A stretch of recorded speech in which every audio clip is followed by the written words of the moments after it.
Hi అండి, welcome to my channel Trivedi అమ్మాయి. మా దివాళీ సెలబ్రేషన్స్ ఎలా జరిగాయి ఈ వీడియోలో చూపిస్తాను, చూసేయండి.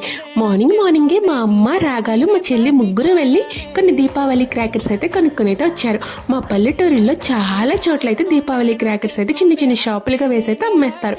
మా ఇంటి దగ్గర అయితే మా అన్నయ్య వాళ్ళ షాప్ అయితే ఉంటుంది. అన్నయ్య వాళ్ళ షాప్ దగ్గర నుంచి కొన్ని క్రాకర్స్ అయితే అమ్మ అయితే తీసుకుని అయితే వచ్చింది.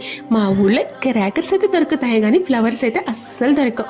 అందుకే దేవుడి దగ్గర పువ్వులు పెట్టడం కోసం నేను మా చెల్లి భోజనం చేసేసిన తర్వాత మలిక్కిపురం వెళ్ళి కొన్ని పువ్వులు అయితే తీసుకుని అయితే వచ్చేసాము. తర్వాత అందంగా వాకిట్లో ముగ్గులు పెట్టేసిన తర్వాత తలస్నానాలు చేసి ఎప్పుడో తీసుకున్న కొన్ని డెకరేషన్ ఐటమ్స్తో ఇలా గుమ్మాలు అయితే డెకరేషన్ అయితే చేసేసాను. తర్వాత అమ్మవారికి పూజ చేసిన తర్వాత దీపాలు అయితే వెలిగించి మా దీపావళి సెలబ్రేషన్స్ అయితే స్టార్ట్ చేసేసుకున్నాము.